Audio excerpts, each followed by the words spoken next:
Hello everyone, and welcome to today's webinar from Fortra, Get Your End of Year in Gear. Thanks for joining me for this 30-minute discussion of storage management challenges and how Robot Space is the tool to help you overcome what seems like truly an insurmountable obstacle, which is disk cleanup. My name is Chuck Lazinski. I'm the Director of Technical Solutions for the robot product line here at Fortra, and though I've been with Fortra now for over 25 years and assisted our clients with many of our robot automation and power tech security tools, this tool called Robot Space remains one of my favorites because it gives you the insight and automation for storage management on IBM, which simply don't exist in the operating system even today. The first issue is staffing. It's always tight on IBM. Typically, you might have just one dedicated administrator or possibly programmers acting the part of system administrator. So you don't have a lot of time to be running reports and queries and manually cleaning things up, let alone writing a program to assist. But there's really much more. Let's start with vendor applications. Heck, I work for a software vendor. Are the purge processes for your vendor applications in place? So, typically the first thing I think of is robot and power tech history files. Of course, we have purge processes for that, but you might not be aware of whether or not the history files in those products or your other vendor products are actually being purged properly. So heck, ask your vendor. We even recommend asking for a health check from your vendor. So what is a health check? We'd take a look at your software to make sure it's configured and working and purging, etc. We offer that at Fortra. Hopefully your other vendors do as well. Another thing to consider are your records retention policies. Are they documented? Do you know what they are? Or do you just save everything forever? Not a good thing. Saving data too long in and itself is a security risk. We talk about that all the time, for instance, in our document management product line. So right now, are the cleanup processes manual? So I emphasize this, who's got the time to do manual cleanup? There are more productive things to be doing. And if you're not doing cleanup, of course, the problem festers, backups take longer, more disk is required. Think of disk upgrades. And you might just be thinking, well, the next guy will handle this, no sweat. Tools available on the system like retrieve disk info really don't give you much information and really are little use without having a history of what your disk storage is doing right down to the object level. How is your object level growth looking? Are your physical files growing? How about deleted records and so forth? So in terms of libraries, what are the offenders?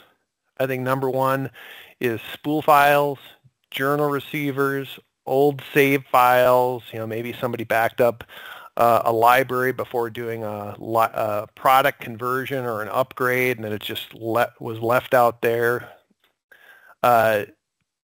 Duplicated libraries, so possibly somebody duplicated a library, again, maybe because of an update, or maybe it was test libraries and so forth. And this applies to directories as well. Don't forget about those. So IFS offenders, how about those directories that are dedicated to converting spool files to other object types like PDFs or Excel spreadsheets? Those would be stored in the integrated file system. Scanned images, PTF updates that might be in your image catalog. So all those are things to consider. So what are we going to look at today? We're going to look at tracking data growth. We're going to look at identifying who the offenders really are on your system. And then we're going to look at automating the cleanup process. So job one is tracking disk growth. Know where you've been, where are you, and where are you going with your storage. So in terms of Robot Space, how does Robot Space help you track your disk growth? So first of all, we track disk storage at the ASP or independent ASP storage utilization level. And along with that, we allow you to set thresholds So if you exceed any particular threshold, even if it's long before hitting, for instance, a 90 or 92% threshold, we can let you know. Based on that information that we're collecting, we can do trending for you, and likewise, we can also do job level temporary storage and so forth. In fact, down here in the lower right-hand corner is an alert that I received, in this case on October 2nd, that I exceeded a disk rate growth threshold. That's another thing you can do. If in the last hour your disk grows by 2%, 3%, 5%, we can let you know that, because that can let you know that you might be encountering an issue long before you reach one of your ASP percentage thresholds. It's kind of like the smoking gun. Okay, let's go to a live demo.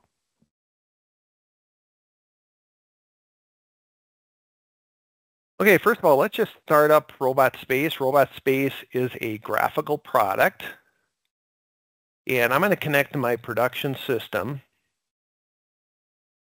Now, likewise, I could start another instance of Robot Space, and I could connect to another partition.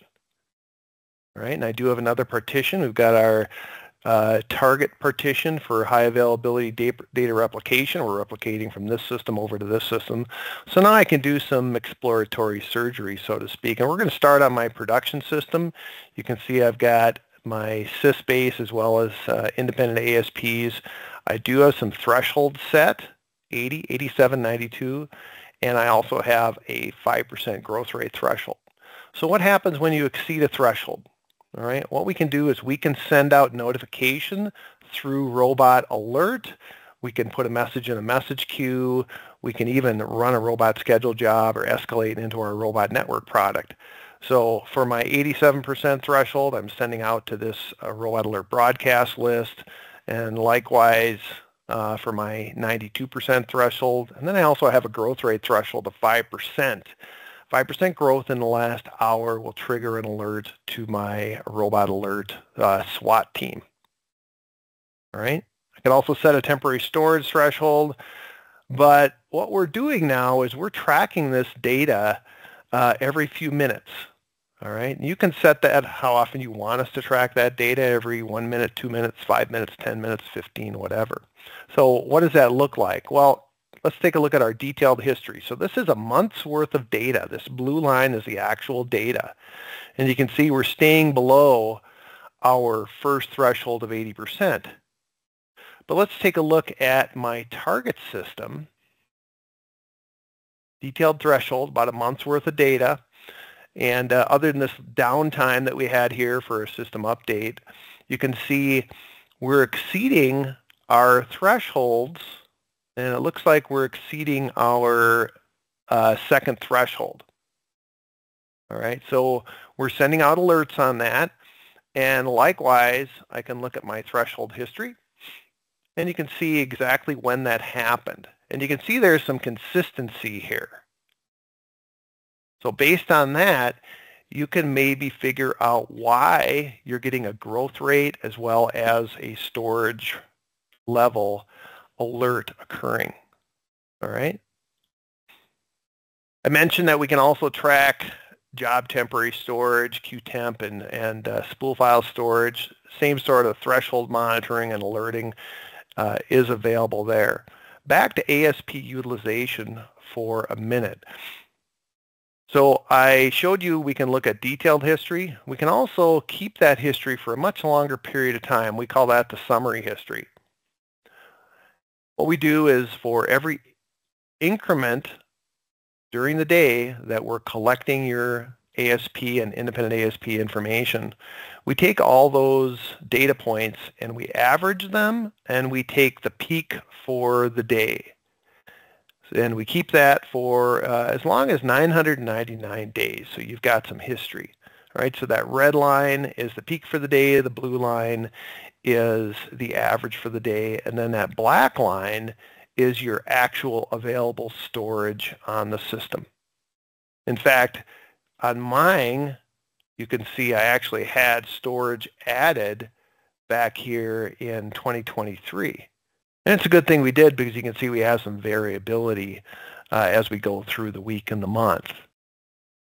Trending, I mentioned that. Now this is a good thing to look at because your trending is one thing, but keep in mind your peaks. All right, it looks like our peak is right up around here. All right, and even though our trend says, you know, it might be later in 2025 before we exceed our current disk storage and need to do some updates, you do need to keep in mind what your peak values are.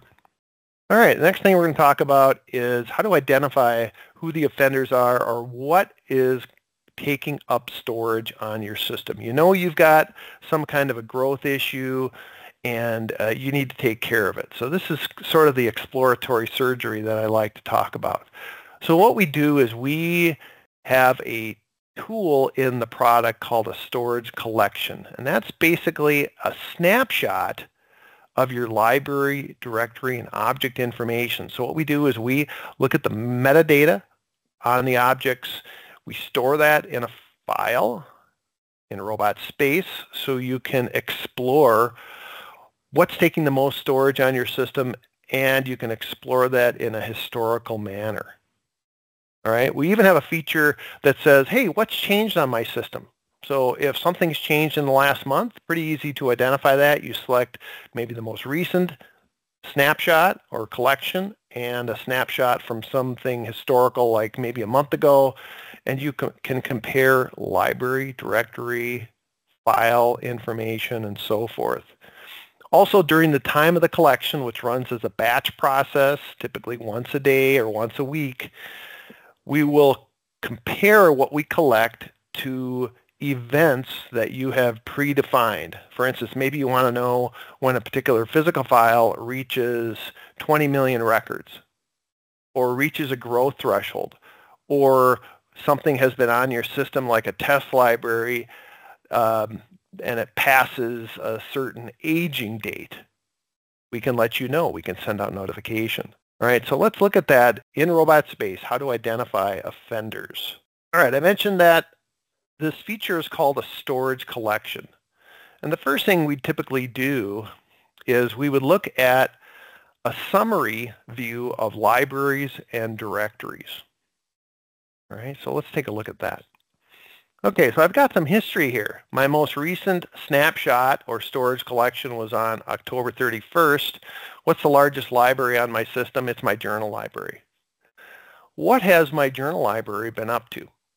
All right, so we have a historical view called size history, which will plot out all the data points from all of this history. So wherever we see journal lib in this history or collection of snapshots, we'll plot those out. You can see what we've been up to recently. Also, in terms of the history, I run my summary collection every day. I keep that for a month.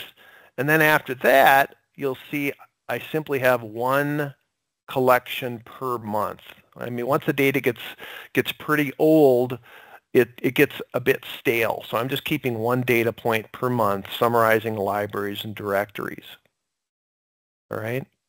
If you want to know a little bit of information about IFS directories, you can see my home directory is the largest. Once again, I can right-click on that. I can ask for the size history.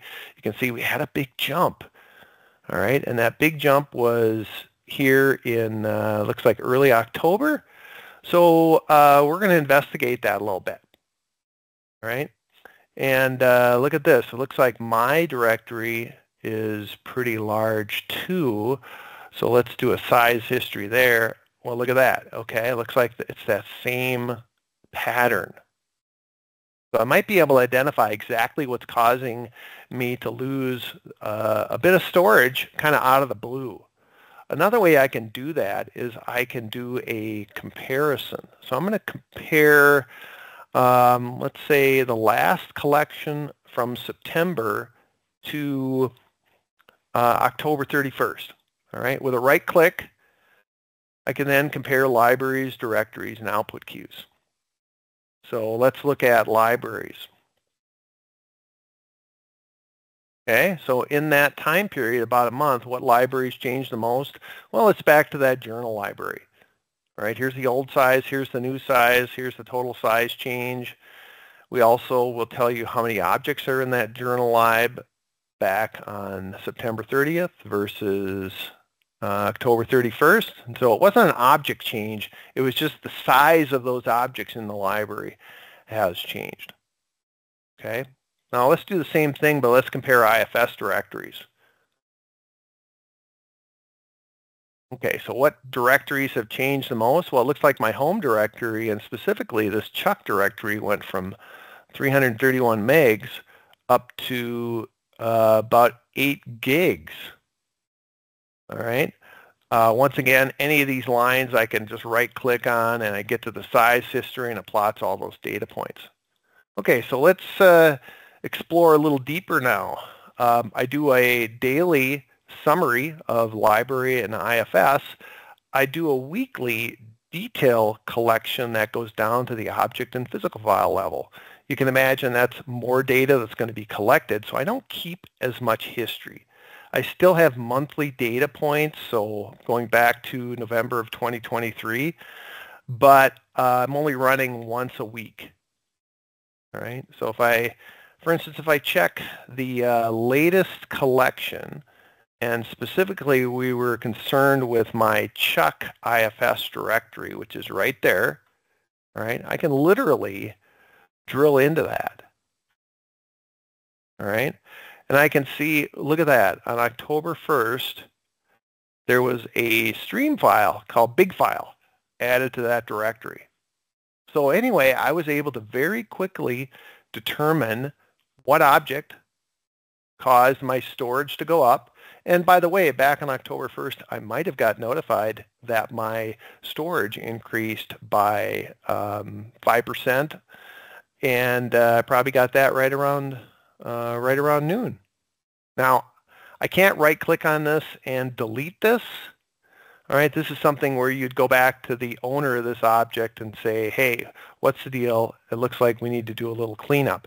That being said, that's manual cleanup. I mentioned that we can also do automated cleanup, and we're going to do that in just a minute. One other thing I want to show you while we're here is this data can be filtered. All right, let's look at objects.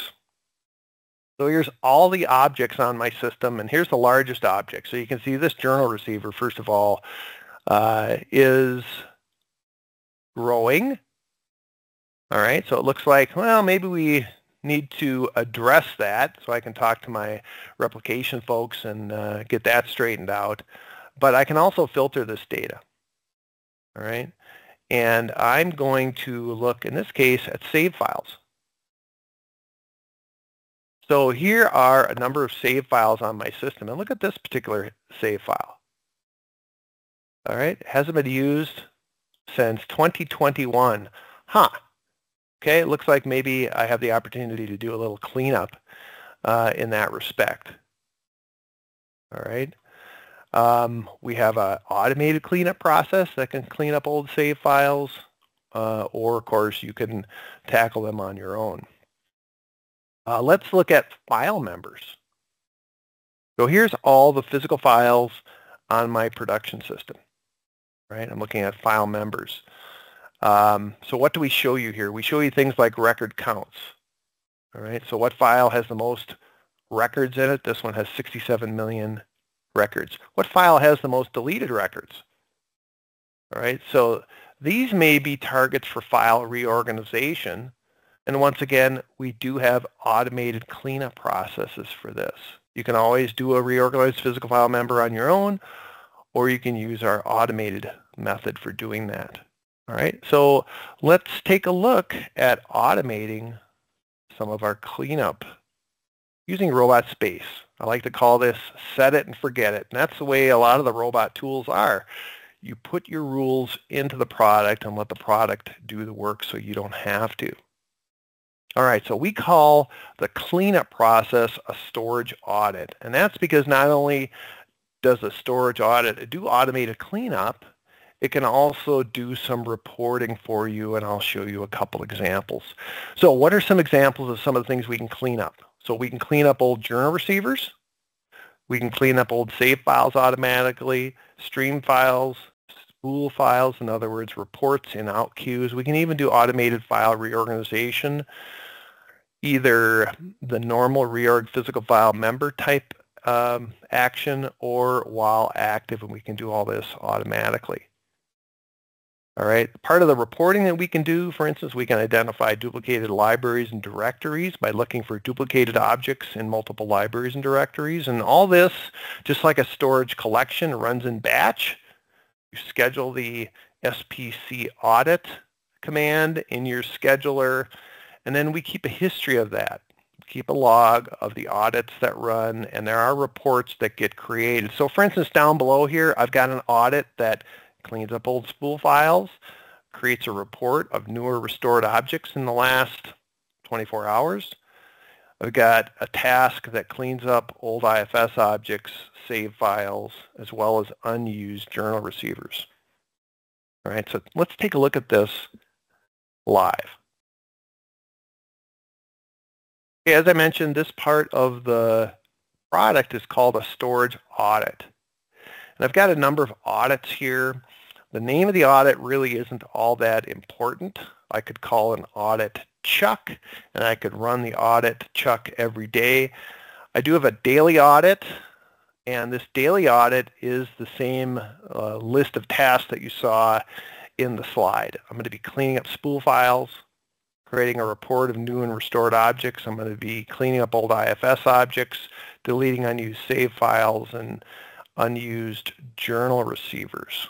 All right, so let's do a little green screen for a second. All right, for instance, let's do a work out queue, and let's just look at all the out queues on the system. Okay, I have a out queue called backups, 1160 files, maybe something I want to address. I also have an out queue called SPC reports, and this is the one I want to kind of focus on. All right, if we start looking at the spool files out here, and I'll do an F11 to show you the date, we've got some old spool files out here. All right, now I'm not going to do this. All right, and likewise, I'm not going to clear the out queue because there are reports at the bottom that are fairly new that I want to keep. All right, so how can I go about aging an out queue, or likewise aging an IFS directory? All right, so let's do a work link, and let's look at this, all the reports. And this is typically how you might look at this. You might use ACS to look at this. I'm going to use the green screen, but you can see I've got a lot of reports out here, and let's take a look at some of the older ones in terms of age. All right, so we're looking at October 18th. All right, so I don't want to keep these around that long. I might only want to keep them around for a couple of days. So let's look at the configuration of the daily audit. So the daily audit, first of all, is scheduled using the SPC audit command. And the first thing you do with an audit is you identify your target libraries, objects, and directories. All right, in this case, I'm going to target all libraries excluding the Chuck library. I'm going to target all objects excluding the objects in my journ lib. I've got a couple of out queues that I want to focus on. First of all, I'm going to age all of my Chuck out queues after 7 days. So if any reports are there longer than 7 days, I'm going to clean those up. And likewise, in my SPC reports out queue, I want to keep the data out there for 90 days. All right, so you simply add the out queues you want. You can use wildcards. I could even add all out queues and then exclude certain out queues with the include or exclude option. And then regarding the IFS, right, I'm including all the IFS excluding IBM. And then in terms of aging, I've identified simply the reports directory, and I want to age those files after 5 days. All right, so let's look at these tasks that are assigned. the cleanup tasks. So when you click on the Tasks button, you'll see the list of tasks available to you on the left-hand side, and you'll simply add those to the right-hand side of the active tasks list. The ones in yellow will actually take some kind of action. All right, so I've selected Age Output Queue, Age IFS, delete unused save files, and delete unused journal receivers, and it says all only because even if the journal receiver isn't saved, it's going to delete it after a period of time. All right, and what period of time is that? So I've just double-clicked on the task, and it says I'm going to delete those after 14 days. Now, we do run a backup, full system every week. We also do a daily backup, so I didn't have to use this one, but this is just the one I decided to use. So one of the things about assigning a task to an audit is that you have an option for the corrective action. In this case, I'm actually deleting the journal receivers, but I could say corrective action none, but print the results from the audit task. And that's how typically you would start when you start setting up your cleanup processes. You're not just going to start deleting things willy-nilly. You're going to take the option of not deleting. For instance, if I go to Age Out Queue, I've set this to none. I'm just going to print the results. So it's going to tell me all the spool files that it would delete from each out queue, but it's not actually going to do the cleanup. Likewise, for my Age IFS, for my /reports directory, I'm not going to do the corrective action. I'm just going to print the results. And by the way, I'm using the date created for aging. All right, so let's take a look at this audit. Right-click. We can look at the audit history. So you can see this audit has been running for a long time. Okay, let's take a look at October 31st. I'm going to display the spool files that were created from this job running. Remember, in some cases, we're not deleting, we're just creating a report. But in all cases, we're creating a report even if some purging is happening. So let's just navigate through these reports. The first one is delete IFS files that are older than the number of days specified in the IFS file filter. So here's all those PDF files that RobotSpace has identified as being candidates for deletion. All right, so you don't have to clean those up manually. Keep that PDF creation directory spotless. Likewise, save files. I have an audit here for save files that have not been used for 180 days or more. We didn't delete any on its last run. However, because this audit has been running as long as it has, it's kept my system nice and tidy. Likewise, deleting journal receivers that have not been used for 14 days or more, regardless of save status, and it has identified one journal receiver that could be deleted based on last used, October 17th. Next one is objects that were created or restored in the last 24 hours. This is simply literally an audit report. If you're wondering, well, what happened to my system in the last 24 hours? This report might help you. And then finally, spool files. And this is based on the out-queue aging that is identified in the task properties. And you can set the aging for each out queue, and you can use generics as well.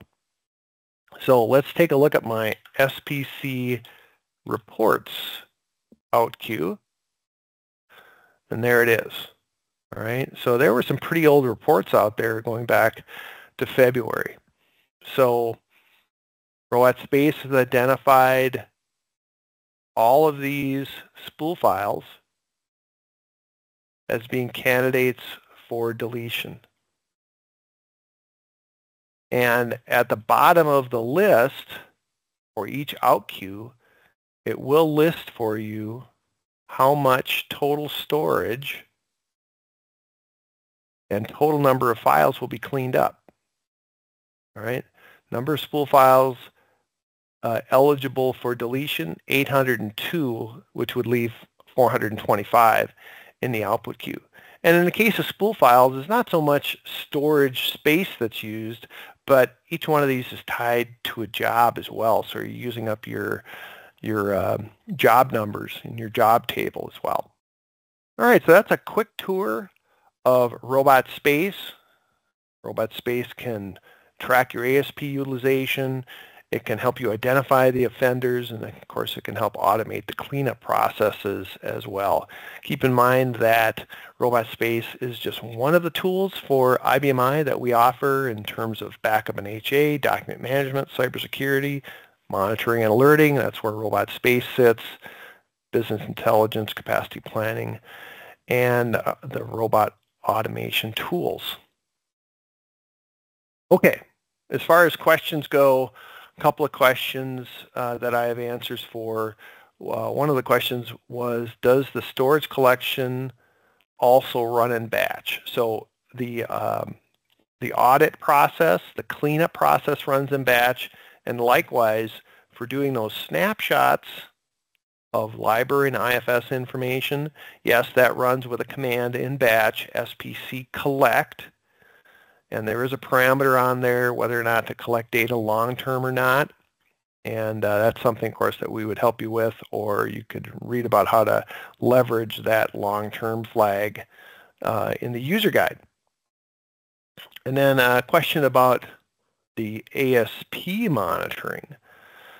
How does that work? So the ASP monitoring works through our RBT Sleeper subsystem. We have Robot Space jobs running there that are continuously active, that start up automatically when you start the RBT Sleeper subsystem. And then you can set the ASP monitoring to monitor every 2 minutes, 5 minutes, 10 minutes, 30 minutes, whatever you'd like. I think 10 minutes is the default. That's your choice. Okay, I want to thank you for your time today, learning a little bit about automated storage cleanup and tracking. If you have any additional questions or would like to see a demonstration of the product, please reach out at info@fortra.com. Have a great day. Bye-bye.